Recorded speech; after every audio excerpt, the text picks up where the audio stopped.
Moi j'étais avant un conventionnel, je m'aperçois que quand même on a beaucoup moins de charges par rapport à ce que je disais, le carburant et le temps passé, même mécanisation. Donc économiquement, les marges brutes à l'hectare sont supérieures.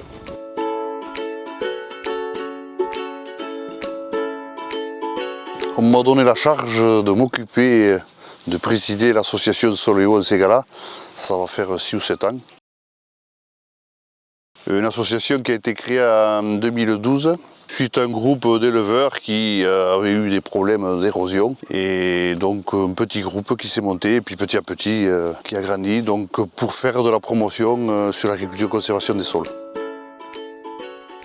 C'est une méthode d'agriculture qui est quand même en train de prendre de plus en plus d'importance aux alentours. Donc c'est quoi? C'est de ne plus travailler le sol, d'avoir toujours un sol couvert et après d'allonger le plus possible les rotations. Et tout ça dans le but de limiter l'érosion et de redonner de la vie au sol. C'est le fait de travailler le sol, en fait, on se rend compte qu'on tue tout un tas d'êtres vivants dans le sol qui sont très importants pour après la vie des plantes qui poussent dessus. Donc là, le rôle de l'association, c'est d'échanger, d'être un groupe et de faire des formations. Tu viens?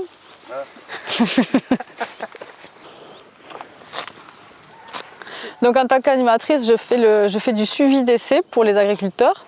Donc il y en a une dizaine par an environ qui choisissent une thématique, en agriculture de conservation notamment, sur du semis, sur des essais de variétés ou de techniques, de semoirs, etc.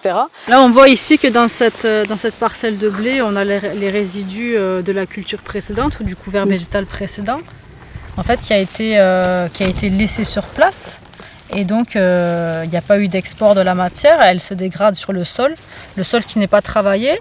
Et ensuite, le blé qui a été semé directement dans un sol couvert. Je vais avec eux élaborer un suivi tout au long du cycle culturel de la plante pour pouvoir avoir des informations pour communiquer au sein de l'association. Donc ensuite on organise des journées techniques dans l'année pour se réunir et puis faire le bilan sur ces essais. De sortir de sa ferme, d'être ensemble, de partager aussi au moment convivial et aussi d'apprendre des expériences des autres. Voilà. On essaye aussi de faire venir des personnes extérieures qui vont apporter une expertise sur un thème précis lors de ces journées techniques, mais aussi lors de formations finançables par le VIVA. Donc on peut aussi organiser des formations sur des sujets qui intéressent particulièrement l'association. Donc la dernière en date sur le pâturage justement tournant dynamique. Oui, qui a eu lieu chez Lionel avec l'intervention de Xavier.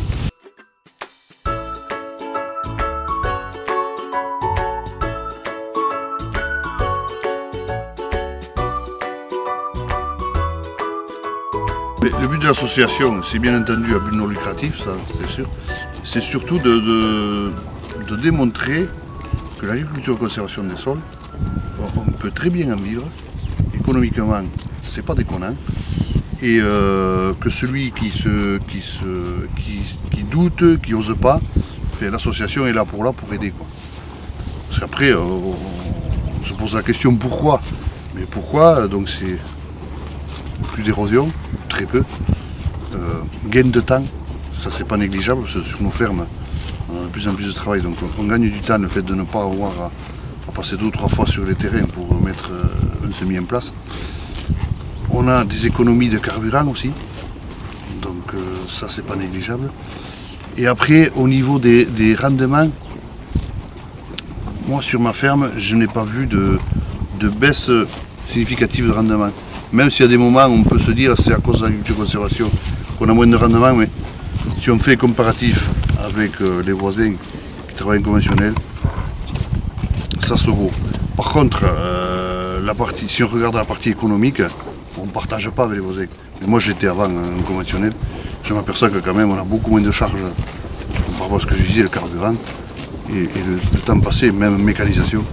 Donc économiquement, les marges brutes à l'hectare sont supérieures. Voilà.